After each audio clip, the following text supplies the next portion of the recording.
As we've heard multiple times today, the price of housing in California, and especially in coastal California, is incredibly high. This is true of the San Diego region, this is true of the LA region, and this is particularly true of the Bay Area. And what I would like to do this afternoon is to discuss why that might be and what we should be doing about it, and in particular, what the state should be doing about it. In general, I think that it's always a good idea before jumping to policy to understand the root causes of the problem. In this specific case, the root causes are, at least in my opinion, fairly clear. I think there are fundamentally two reasons why the prices in coastal California and particularly in the Bay Area are so high. The first reason is a good reason, and the second reason is a bad reason. On one hand, demand for housing is incredibly strong, thanks to the very strong local economy. Thousands of new workers are attracted to the Bay Area by a very, very strong labor market, possibly one of the three strongest labor markets over the past 5 years in the nation. This is true both in terms of job growth, but especially in terms of wage growth. The other reason, the one that is not so good, is that in the face of very, very strong demand for housing, the supply of housing is incredibly weak. So it doesn't take a PhD in economics to figure out that if demand is strong and supply is weak, prices tend to go up. Just allow me to put this shortage in perspective. Last year, for example, the city count in San Francisco added about 20,000 new jobs. Okay? In the same year, it entitled 2,500 new housing units. And this is consistent with the numbers that were given for the whole metro area earlier. Just picture this. There are 20,000 new households moving from the rest of the US and the rest of the world to the Bay Area, San Francisco, because they have a new job. But only 1 in 9 finds a new housing unit available. Now, the other 9, or the other 8, what they do, they go on the existing housing stock and they bid up the price both for existing houses and existing apartments. And this is fundamentally the reason why we see rents and housing prices skyrocketing in the Bay Area. The cost are, of course, all on the existing renters. Those who already own property, it's good news. The value of their asset is going up with every passing year. The renters, though, are the ones suffering from this situation. One way to think about it is that the Bay Area local labor market is creating enormous wealth through this remarkable expansion of job creation and salary growth. But a lot of that wealth is not captured by the workers themselves, but is captured by the incumbent homeowners who are lucky enough to have bought in the past. Okay? It's almost like a massive redistribution of this new piece of wealth that is generated by our local economic growth away from the renters into the pockets of the existing homeowners. And this, ultimately, it's a very unfair redistribution because it's at the expenses of the weakest part of the residents of the Bay Area. But the economic literature suggests that strong economic growth and strong growth of housing demand does not need to lead to increases in rents. Economists disagree on many things. They disagree on pretty much everything. But the literature on the effect of housing supply on rents and housing prices is fairly unanimous. People like Ed Glazer, Joe Gurkio, Albert Saiz, and myself have looked at this issue. And what we found is that cities where housing supply is constrained tend to have stronger increases in rents and housing prices than cities that have similar strength in the local labor market but have a much more permissive housing supply policy. essentially, the intuition is that when you build enough housing to satisfy demand, rents and housing prices tend to stay the same.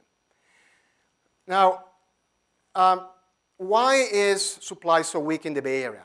Well, part of it has to do with land. With San Francisco, for example, is surrounded on three sides by the ocean, by the sea. We are not in a situation like, say, Dallas or Houston, where there is infinite amount of land around us. On the other hand, most of the problem is actually self-inflicted. It's the adoption of a set of policy on the part of Bay Area municipalities that tremendously restrict the amount of new housing that can be produced every year. These policies take a vast variety of forms. They include land use restrictions. We've been talking about this in the previous panel. So it's how many units you can put on a given parcel. They also include how long it takes to entitle a property, and after it's a piece of land, and after it's entitled, how long it takes for the developer to actually build things. There is, in a place like San Francisco, for example, there is a very long, extensive process of public participation for major projects. That process that can last years and years and years can then be stopped, delayed by appeals. And the appeals can go on and on for additional years and years and years. Public participation tends to be a good thing in the right doses. This amount of public participation essentially increases enormously the risk of developing, because for developers, it's all about the cycle. When is the cycle ending? And if the process lasts 2 years, 3 years, 4 years, the risk is manageable. If the process lasts 10, 12, 15 years, the risk about building new housing becomes incredibly high. And even after all the process has ended, then there is the risk of lawsuits. Now, what's interesting are the politics of this process, because it's a perverse coalition of two groups that create this problem. On one end, you have homeowners who are NIMBYs, not in my backyard types. Those who, for example, are trying to recall the Mayor Cupertino, I guess. Those who oppose going from, say, a one-story building to a three-story building next to the Caltrain station, because, God forbid, that's high density, and we don't want that in our neighborhood. Those NIMBYs are in the urban areas like Oakland, San Francisco, and Berkeley, have formed an alliance with the radical left, the so-called progressive. Everybody's on the left in the cities, but these are the people.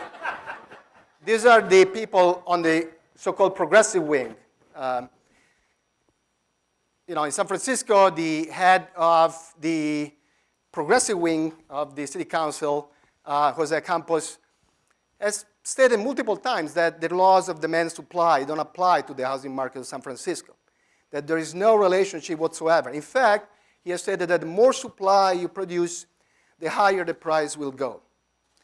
In the face of rigorous academic studies, he has produced flimsy evidence that actually the more units you put on the market, the more the prices and gentrification increase in San Francisco. He's just perfectly representative of an entire movement of people and nonprofit groups and activist organizations that try to stop every single project in the city. They try to, one of the greatest way of fighting gentrification in the Mission, probably one of the neighborhoods in the city that is changing the fastest, on their side was to propose a moratorium that would stop housing construction in the Mission for years as a way to keep prices low. It's probably the only city in the world where you're trying to limit increases in rents and in housing by essentially freezing every development. So I think the politics are really interesting, because on one end you have conservative homeowners, and then on the other hand you have the radical left, and that this unholy alliance has essentially incredibly constrained the supply of new housing in the Bay Area. Just to put the Bay Area in context, there was, about 5 years ago, Wharton went out and tried to measure the regulatory constraints to the production of new housing across the nation. And they survey most of U.S. municipalities, then created an index that measures how restrictive are local housing policies. And the Bay Area is the third most stringent regulatory environment in the nation among 649 regions that we have data for.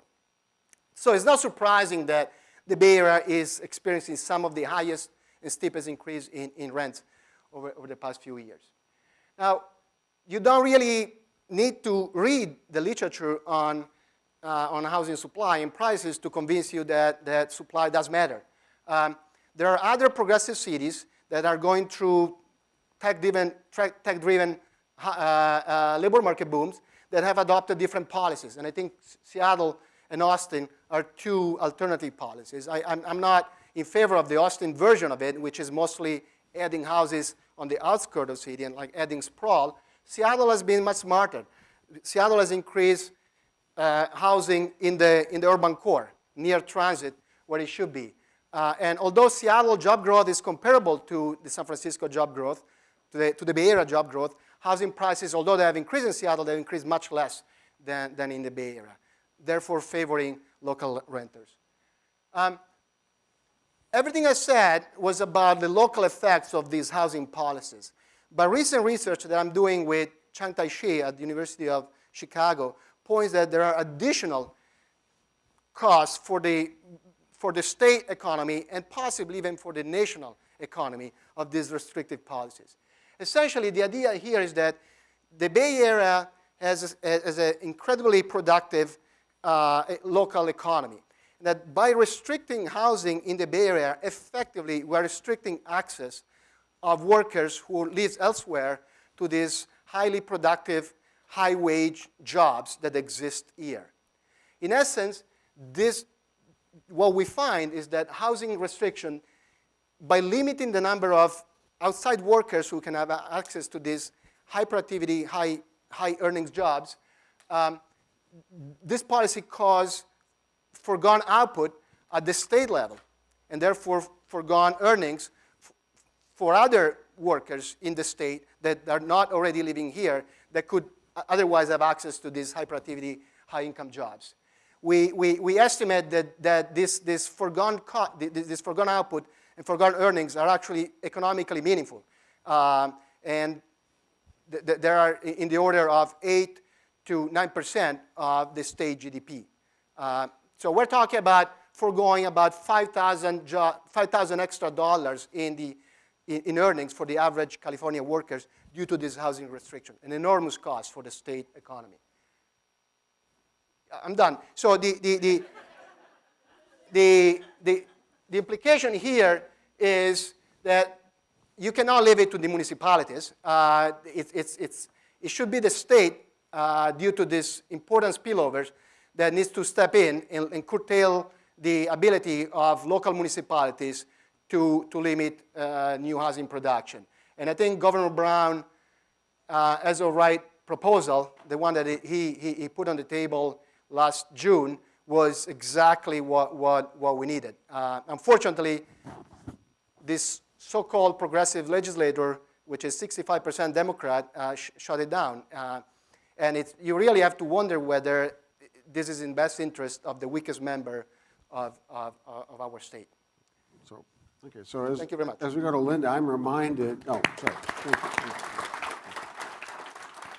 you. As we go to Linda, I'm reminded, Curb.com, I think, said we can safely christen San Francisco the home of the housing crisis. So I think that just got pretty well laid out. Linda's responsible for all these policies, right? Exactly. Well, I want to thank you all for inviting me here today.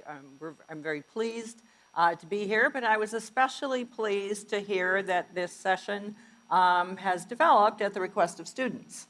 And I have to say, when I first started When I first started my position some time ago, one of the first things I did was look to the academic community to see, okay, my gosh, we must, California's housing issues, that's big stuff. Let's see what researchers we have working on these issues. And I have to say, I was disappointed. I mean, I don't even know how many universities we have, but we have an incredible number of just public universities alone, to say nothing without some of the most premier universities, like this one in the country. And so, given the issues that we have, I would argue we certainly have had a dearth, quite a dearth of researchers and issues working on housing, particularly in the vein of economic issues. So today I'm going to cover just a few of those, all of which I would argue certainly have economic implications, no matter what aspect you might be interested in. One of the most blatant issues, economically related issues affecting housing policy I'm not going to talk about is Prop 13. So I think there's a lot of, what academics and policy wonks might think about that are different than the political reality. So going to just a kind of a survey of issues. So one of the important things we've certainly heard a lot about and talked about is very fundamentally issues of supply and affordability. And we're talking, I think that's highly recognized issues. Development costs. So if you're into the real estate part, just the functionality of being able to develop given our costs. Homelessness has risen to be certainly one of our premier issues, and one that we're going to hear some more about later today from one of our speakers. Jobs, housing balance. So we have in California one of the, probably among states, amongst some of the strongest and broadest spectrum of laws and policies relating to development patterns, and jobs, housing balance policies, for example, have long been a key portion of that. Arguably, we have failed miserably at actually implementing those. Housing, we are seeing a lot of growing recognition to the role of housing as a key determinant, not only of equality and growing inequality, but also as a key determinant of public health, and very broadly construed. So the recognition of the place in the impact that it has in public health. So you've probably all heard about your zip code determines your longevity, increasing focus on that. Climate change. Certainly climate change, the climate change and the role that housing plays in that, and the influence is broad, ranging from basic health and safety issues that we regulate to public health and related issues. And finally, just in the context of financing, a greater move toward, given the important role, especially of transportation and housing, actually being able to pull off integrated financing. So we started to get, certainly one of the foremost, I said, attention issues is on the cost of housing. And I'm a parent of 2 millennials. They don't like to be called that, as many of you may not, but my 26-year-old son, for example, so one of the things we hear a lot in this building is, well, the millennials, they're going to want to rent. They're not as in, after the foreclosure crisis and everything, they're really not as interested in home ownership. And so we've seen this great plunge in home ownership, not simply because of that, but I've long argued that, well, I think it's probably something that should be a matter of choice, and not just preference. And certainly all millennials aren't interested in being long-term renters. Well, my son, for example, who graduated from Cal, was recruited back to living in the Sacramento area, and but his friends were still in the Bay Area and still inclined to live here. So he applied and was offered a very competitive job, which would have been a $20,000 raise. Not bad for a 26-year-old with 2 years of work experience. And while it wasn't the only thing that he considered, he turned down the job because he would not be able to buy a house. And certainly if he was going to buy a house, it was going to be for some significantly longer time and probably far from where he would work. So I would argue that there are probably a number of millennials not that different from my son. But so the increased attention on these issues of housing costs came in part from the state legislative analyst about a year or more ago when he focused on the comparative costs of California's housing market to that of the country, and has continued on in this vein with some update information, and most recently a blog on housing and economic mobility, which actually analyzed the residual income between looking at the population increasingly moving inland, in both out of state as well, and found that the residual income is actually greater in the Bay Area than in inland areas of the state because we have high housing costs, but also high wages, but inaccessible to service workers, to lower income workers. So the lower income workers, despite living in inland areas with lower housing costs, also have significantly lower wages and significantly fewer job opportunities. So we've been seeing increasing focus on this. And so you can see to the point where almost every couple weeks there's a new report somewhere in the state about the effect of housing costs and the crisis that it represents. This one, for example, this week there was a housing summit in Skag in the Southern California Association of Governments region where they issued a new report, and we're reviewing the situation there in terms of and that's an example of a regional metropolitan planning agency with over 200 local government members taking leadership on the issue. And so going over the consequences of that. So you're going to hear a lot more about displacement issues. Issues of gentrification and displacement are something that we deal with fundamentally now at the state and local government level. In all of our programs, it's an issue. Certainly overcrowding, and the outmigration, the loss of the young talent. When it comes to you graduating, are you going to want to stay in the Bay Area at all? I would guess that some of you are. But you're going to have to make some tough choices. And certainly the kind of economic impacts that Professor Moretti referred to.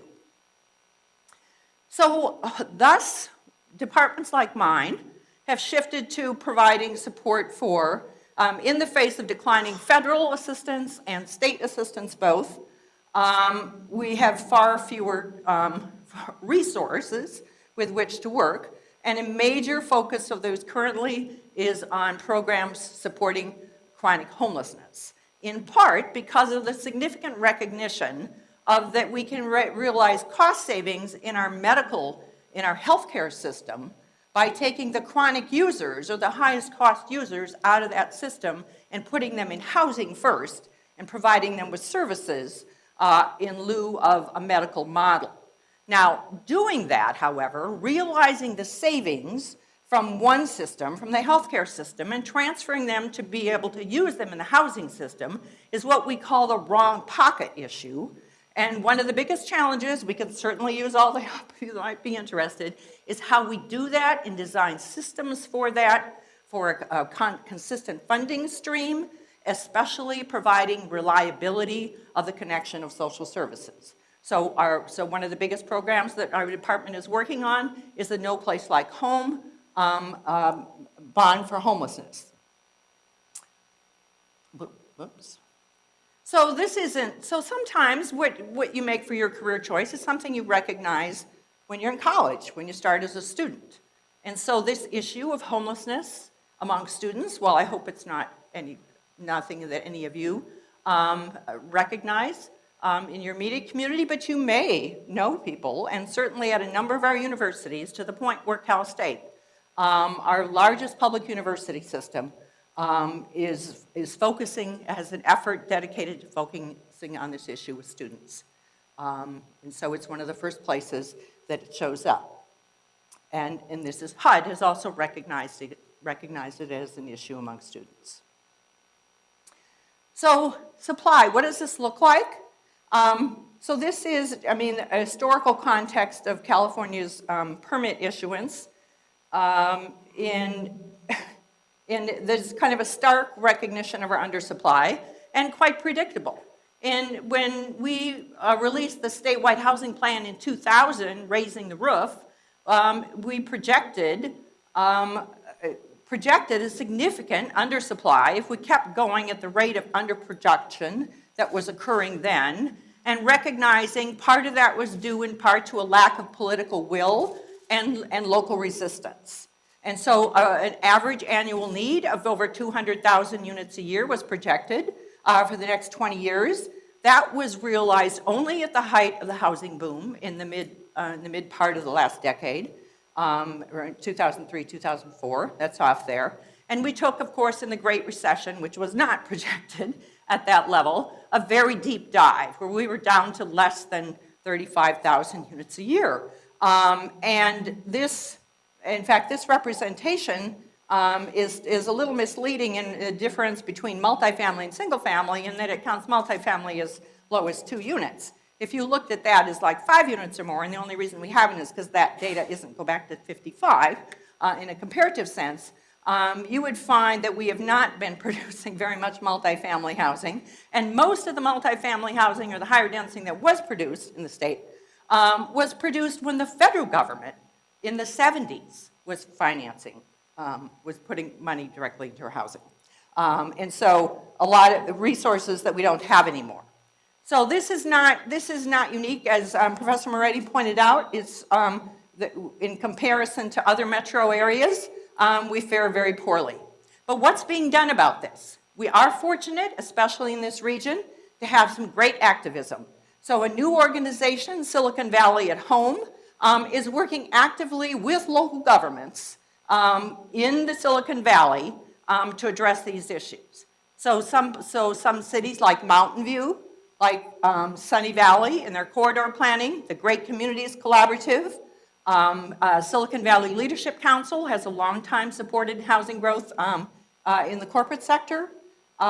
These organizations are working, and there's some new resources. The Federal Transit Administration just awarded a grant to work on identifying critical housing points along the new BART to San Jose corridor being expended. Okay. So here, there's a wonderful opportunity they're going to have in just a couple weeks to address these issues broadly in the statewide context. We will kick off one of the first workshops for the statewide housing plan in San Jose in November, in early November. So stay tuned. It will be an opportunity to engage. Thank you. Thank you. Hello, everyone. Thank you so much for inviting me here today. This is an amazing opportunity, and I'm so excited to be here, honored and humbled. And I know that what I'm learning from the other sessions that have been happening today, I'm going to take back with me to KQED, and they will help me frame some future stories for both KQED and NPR. Before we kick off our panel discussion, I want to share a couple of things that I've been thinking about. First of all, when I was asked to do this presentation, I started thinking about how I even became a housing reporter in the first place. That's not something I ever set out to do. I was more interested in things like arts and culture, politics, government, but very broad, business and economics, but not housing specifically. Two things happened. First, the recession and the foreclosure crisis.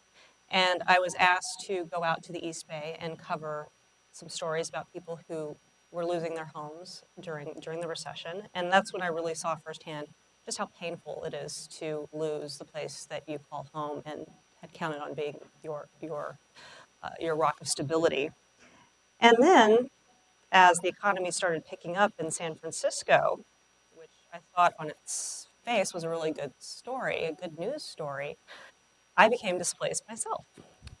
And I felt squeezed. It was 2011. I was renting near the Mission District in San Francisco, not too far from Mark Zuckerberg, my new neighbor.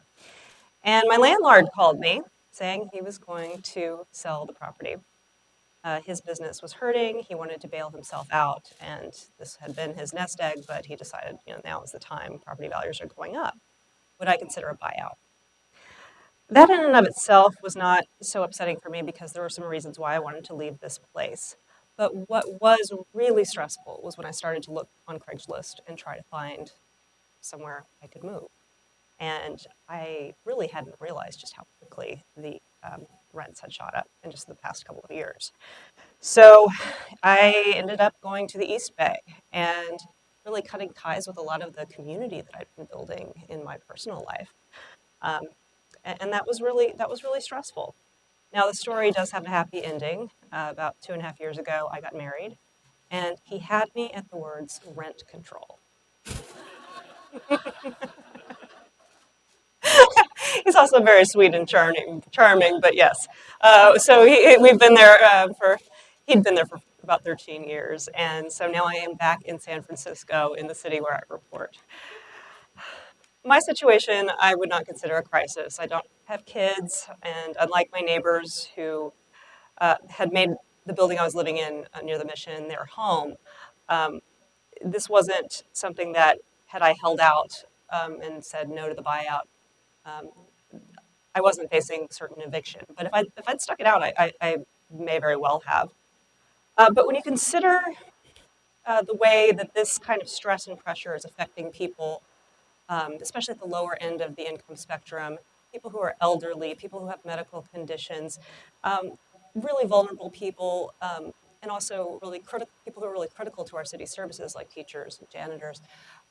That's what makes this a real crisis. And that's what I focus on in my day-to-day reporting. How do I encounter the crisis in my reporting? What does it look like? I've met teachers who've talked about getting up at 4 in the morning to commute because they can't live anywhere near their school districts. Families here in Silicon Valley living in garages. I've seen people on my street recently, my street in San Francisco, nice neighborhood, sleeping in their cars. In San Francisco, which pioneered HIV/AIDS treatment, we have people who, living in the Castro district, who have really benefited from all that wonderful medicine and have been able to live with HIV. And suddenly they're getting to the end of their lives and finding that they have to move away from their doctors, the people who've been keeping them healthy and alive. So this is in my view, it's as much of a health and mental health crisis as it is a housing crisis. How to address all this? Well, policymakers are working very hard, especially on the local level, which is where a lot of the action happens. But on the state level, there are also ongoing debates. And I'm not going to be able to get very deep into any of these particular policies, but these are policies I hear about a lot as people on the local level debate local policy, because they sometimes are hurdles or helpers, depending on who you ask. One has to do with evictions, the other one has to do with rent control, and the third has to do with construction. The law governing evictions is one you may have heard about if you've lived in the Bay Area or California for any period of time. That's the Ellis Act. This is the law that allows landlords to go out of business, landlords like mine. If you're losing money, the law says you're not running a charity. You don't have to keep your the tenants in the apartment. You can shut down the apartments and clear them out. It's gotten controversial because of the way sometimes it is abused. You will have some fairly elaborate schemes for new. You'll see some fairly elaborate schemes where new property owners will come in, buy a building, hold on to it for a couple of months, and then Ellis the building. And so that's something that you hear about a lot on the state level. Should we reform the Ellis Act? Should we throw it out altogether? We're not done with that debate at all and plan to continue hearing about it into the near future. There's also Costa-Hawkins. That's the state rent control, a state law governing rent control. One thing I didn't know when I moved to San Francisco 11 years ago was that if you rent in a newer building, in San Francisco, it's passed, I believe, 1978, 1979. But anywhere in California that has rent control, any city, if it's a newer building past February 1995, there's no rent control. Also, if you're in a single-family home or a single-family condo, whenever it was built, no rent control there as well. So that's something else that I'm hearing a lot of controversy over as well. The final piece of legislation, the final law that is also um, at the center of a lot of debates is, and it's been referenced a bit in our panel discussion today, is the California Environmental Quality Act, CEQA, that's been around since 1970. A lot of good intentions in that law. It's about, uh, protecting neighborhoods uh, from projects that might be detrimental to the environment. But some housing advocates say that it's misused to slow down projects and that it needs to be reformed. I want to kick it back to the rest of our panel, but before I leave the stage, one last thought. Sometimes I feel like a broken record talking about the housing crisis. Um, is it getting better? Is anything improving? Um, so you have to kind of go out and take reality checks from time to time. Last week I went to a lottery for low-income seniors in the Tenderloin. 77 units were up for grabs. 6,000 people were buying for them. I talked to a man in line named Tony Young, and he had decided to go home because he didn't have to be there to actually win a spot. And I asked him how he was feeling, and he laughed and he said, I'm going to go home and cross my fingers. But look at this. Look at the desperation on people's faces. And that's the situation. For those of you who are studying this and working on policies, I thank you. Keep working. You've got your work out for you. Thank you.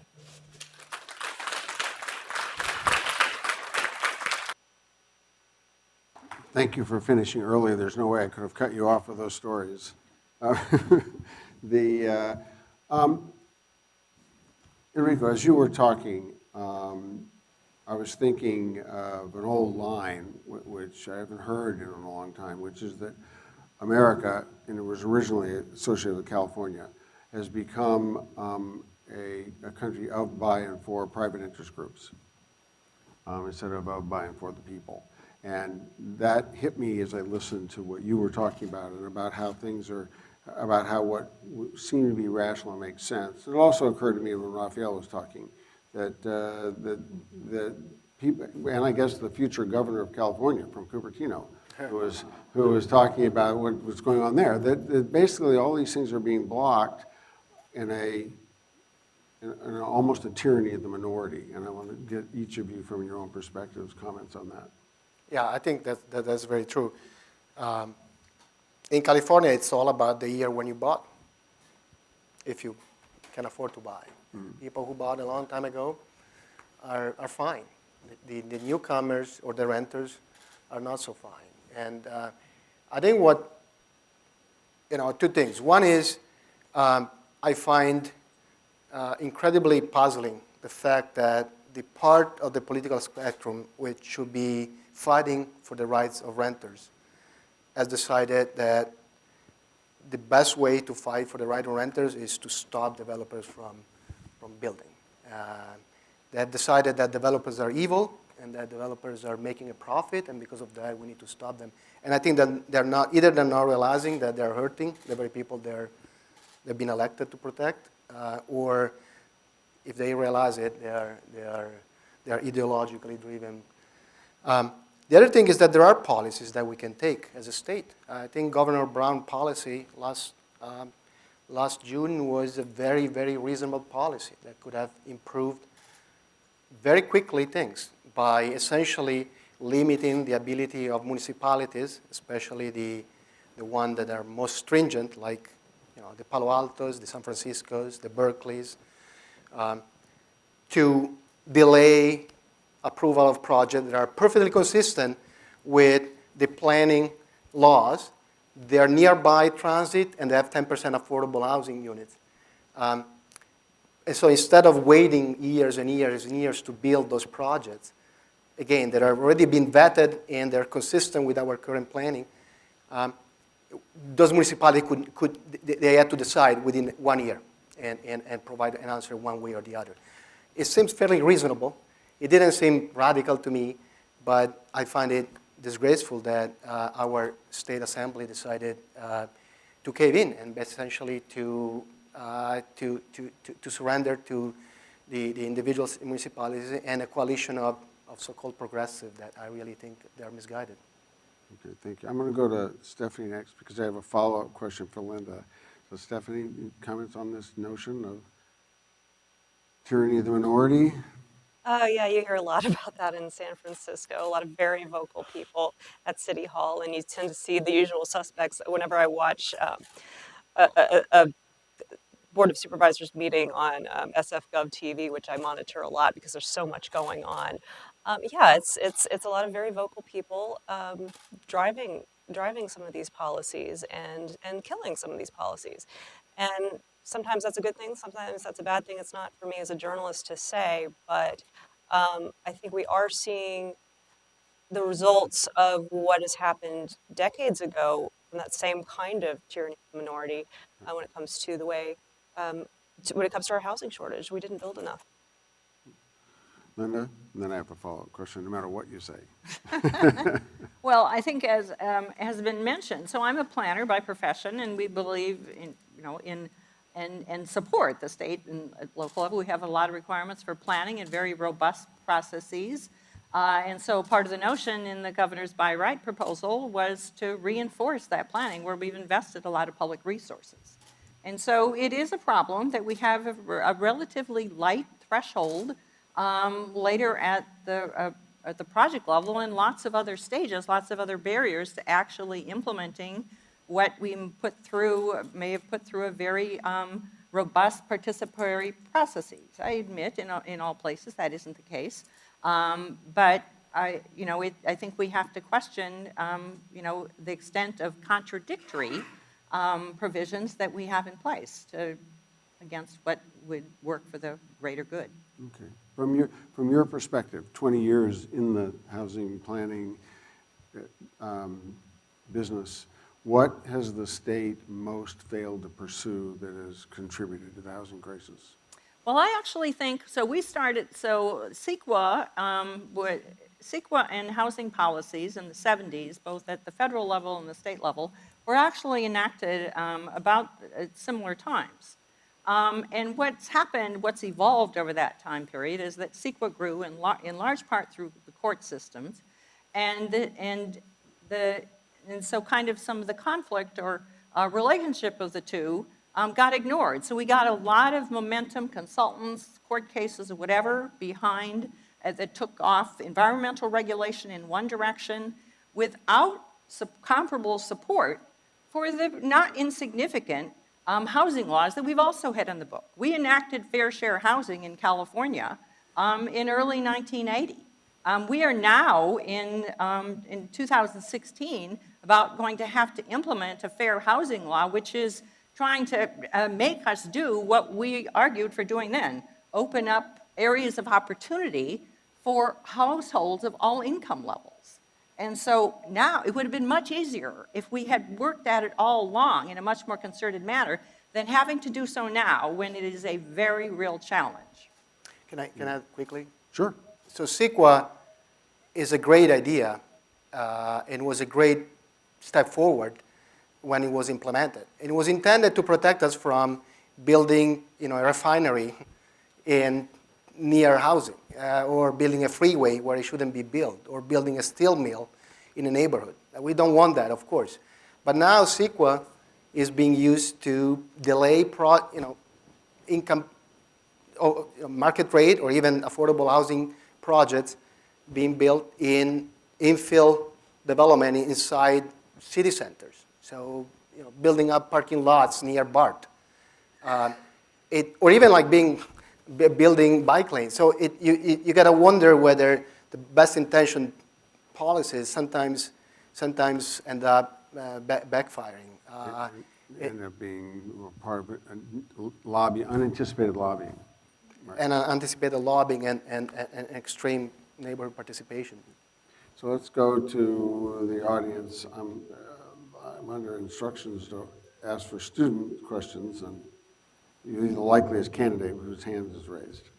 Yep, you. I'm not a student anymore, but I was a student until June last. I was a student at one time too. Right. Yes. So I have a question for Professor Moretti. So one thing is to reduce the supply restrictions, right? But a different thing is to guarantee that the production of a housing that is a result of the reduction of restrictions will go to low-income housing. So that's, I think, it's puzzling to me, right? Because if you allow more development in San Francisco, it's not sure that it's going to go to low-income housing.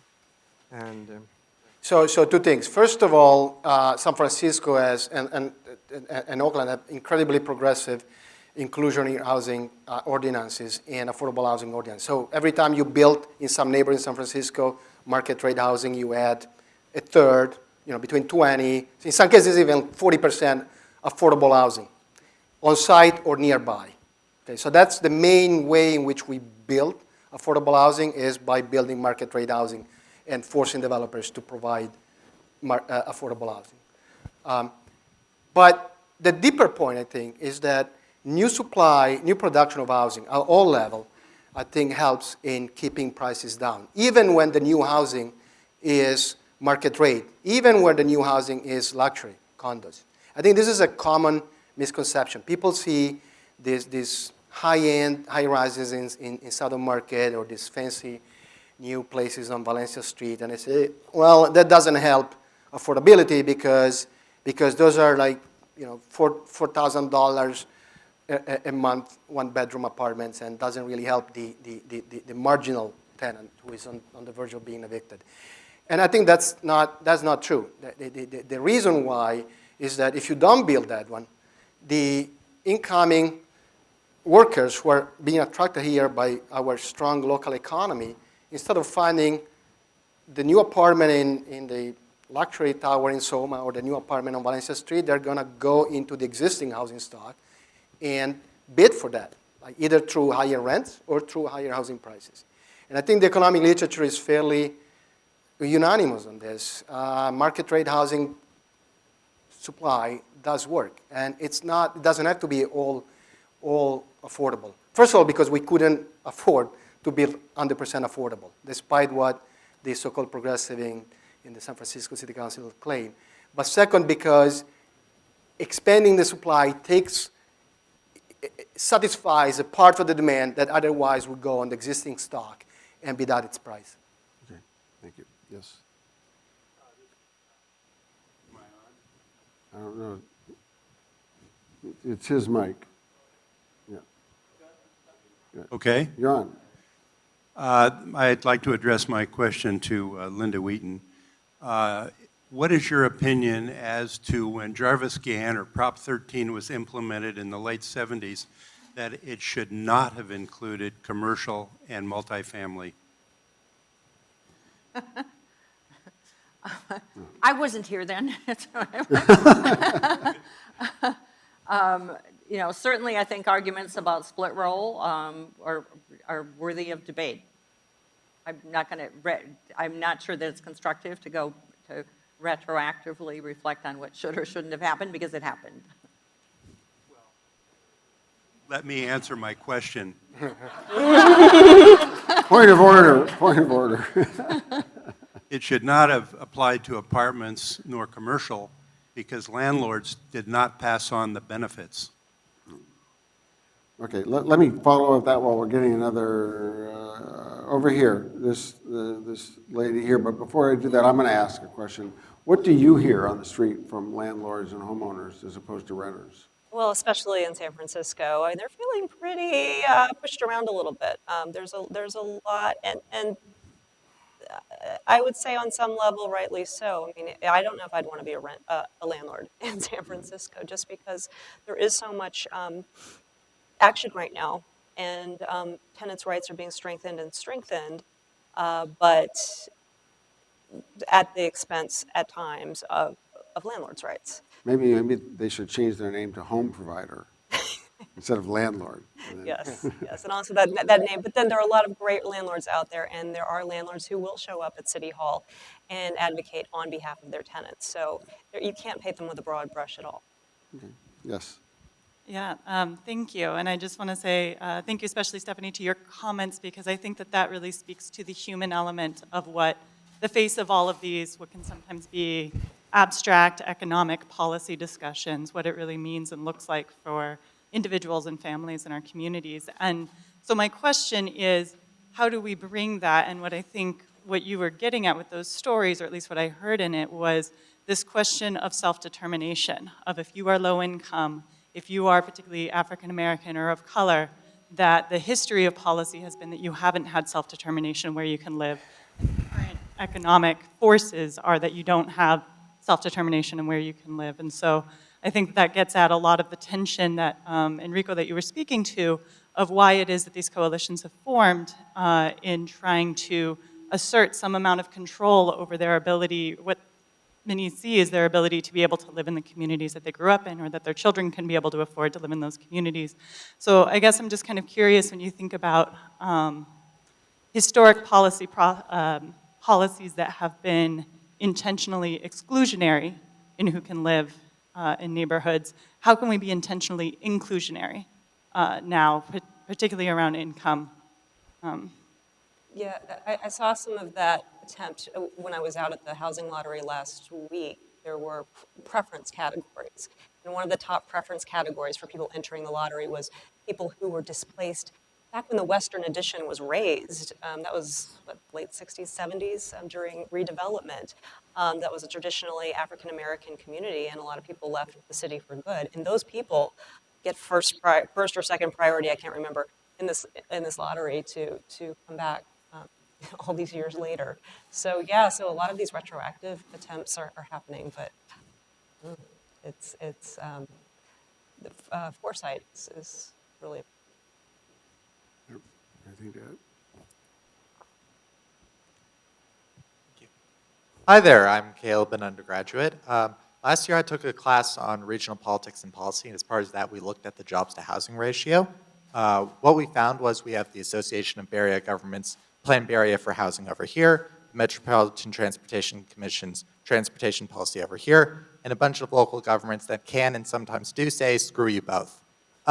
So what we thought was it seems like there needs to be some sort of regional government solution that can better coordinate policy and lean on a few local governments that won't step up to do their fair share. Do you think the time's arrived for regional government reform?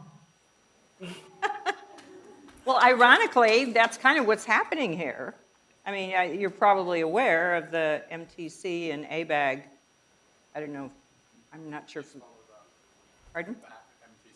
Oh, I'm sorry. The Metropolitan Transportation Commission and the Association of Bay Area Governments.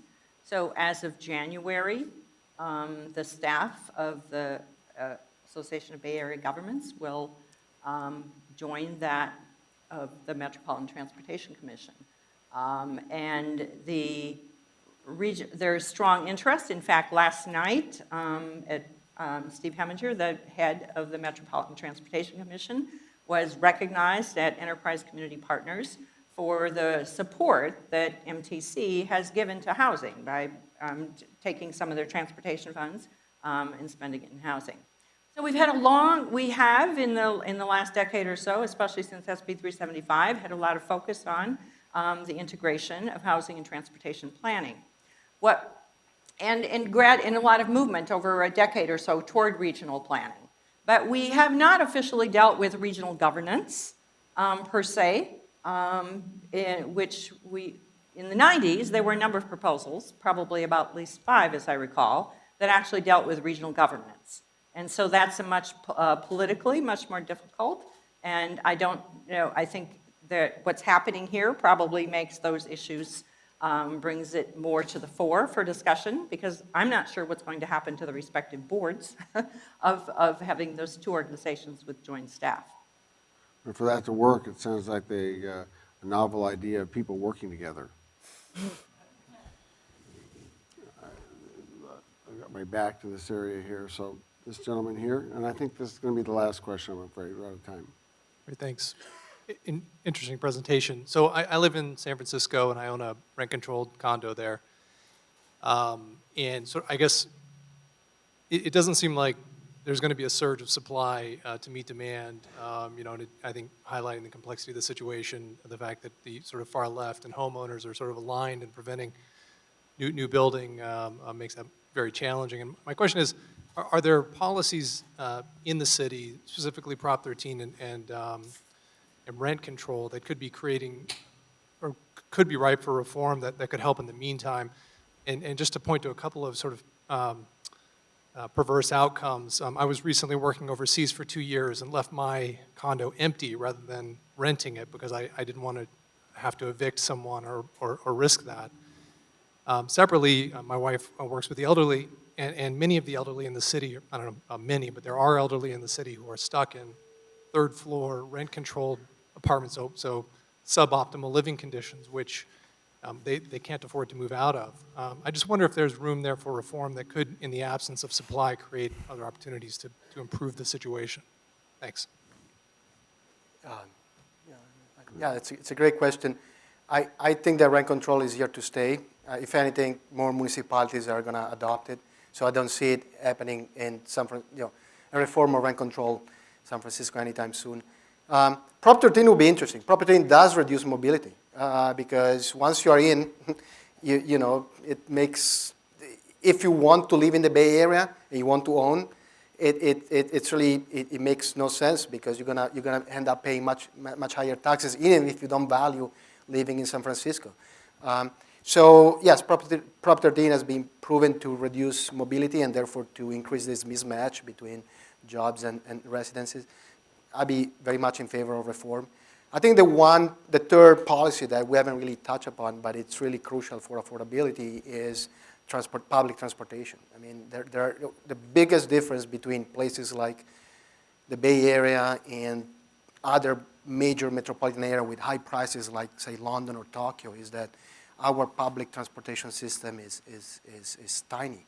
And therefore, the workers who cannot afford to live on Valencia Street or on Soma or in Palo Alto end up driving from Tracy at 4 a.m. And that's both unfair, inefficient, and just clog the freeway for everybody. I think the dollar spent in investing in public transportation in this area has to be one of the best investments that we can do as communities. So it would be great to add housing supply, but short of that, public transportation is probably the way to go. Either of you want So to I would just say, yeah, so I can't underscore enough the importance of transportation infrastructure financing. So there is still a special session in the legislature on state transportation finance. And so we are in housing, we are very much dependent on an improved transportation system and repair of the one that we have. Anything to add? No. I think we owe a great debt of thanks to the panel and to Mark for structuring this panel. It's a great combination of skills. We have a 10-minute break starting right now.